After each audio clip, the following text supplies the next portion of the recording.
کشمیریوں کی منظم نسل کشی میں مصروف ہندوتوا دہشت گرد فوجیوں نے انعامات اور ترقیوں کی لالچ میں کشمیریوں کی قتل و غارت گری کی لہر مزید تیز کرتے ہوئے سری نگر اور پلوامہ میں مزید 4 کشمیریوں کو شہید کر دیا۔ ان 4 شہادتوں کے بعد گزشتہ 3 دنوں کے دوران شہید ہوئے نوجوانوں کی تعداد 10 ہو چکی ہے۔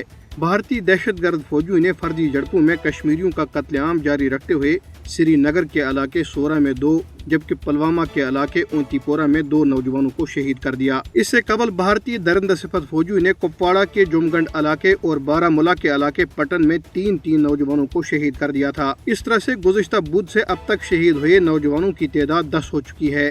حریت قائدین نے ہندوتوا دہشت گرد فوجیوں کی طرف سے قتل عام کی حالیہ لہر کی شدید مذمت کرتے ہوئے کہا ہے کہ بھارت انسانیت کے خلاف سنگین جرائم کا ارتکاب کر رہا ہے۔ انہوں نے سری نگر، پلوامہ، بارہ مولہ اور کپواڑہ میں شہید ہوئے نوجوانوں اور جملہ شہدائے آزادی کو شاندار خراج عقیدت پیش کرتے ہوئے کہا کہ شہداء کی قربانیاں ضرور رنگ لائیں گی۔ کل جماعتی حریت کانفرنس کے رہنماؤں ایڈوکیٹ دیویندر سنگھ بہل اور عبدالصمد انقلابی نے بدنام زمانہ بھارتی تحقیقاتی ادارے NIA کی ایک عدالت کی طرف سے ایک جھوٹے مقدمے میں حریت رہنما محمد یاسین ملک کو عمر قید کی سزا سنانے کے غیر منصفانہ فیصلے کی شدید مذمت کی ہے۔ دیویندر سنگھ بہل نے کہا کہ بھارت دراصل کشمیریوں کے جذب و حریت کو کمزور کرنے کے لیے اونچے ہتھ کنڈے استعمال کر رہا ہے۔ انہوں نے کہا کہ محمد یاسین ملک ایک سیاسی رہنما ہیں جنہیں بدھ کے روز NIA کی ایک عدالت نے ان کے خلاف درج ایک جھوٹے مقدمے میں عمر قید کی سزا سنائی ہے۔ انہوں نے عالمی برادری پر زور دیا کہ وہ محمد یاسین ملک اور غیر قانونی طور پر نظر بند دیگر حریت رہنماؤں اور کارکنوں کی رہائی کے لیے بھارت پر دباؤ بڑھائے۔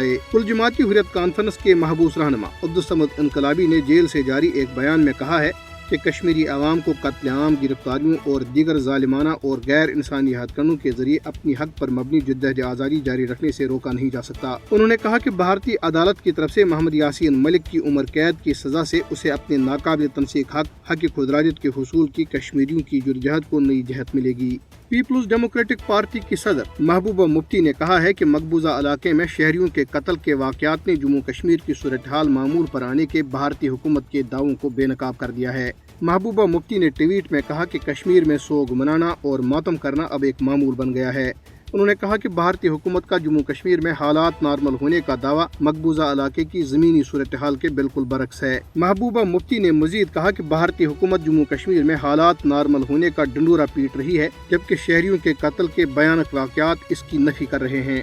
بھارتی تحقیقاتی ادارے انفورسمنٹ ڈائریکٹوریٹ نے نیشنل کانفرنس کے صدر اور بھارتی پارلیمنٹ کے رکن فاروق عبداللہ کو ایک مقدمے کے سلسلے میں نوٹس جاری کیا ہے۔ خبر ایجنسی KDC نے سرکاری ذرائع کے حوالے سے کہا ہے کہ انفورسمنٹ ڈائریکٹوریٹ کی طرف سے فاروق عبداللہ کو جاری کیے گئے سمن میں انہیں 31 مئی کو سری نگر میں انفورسمنٹ ڈائریکٹوریٹ کے دفتر میں پیش ہونے کے لیے کہا گیا ہے۔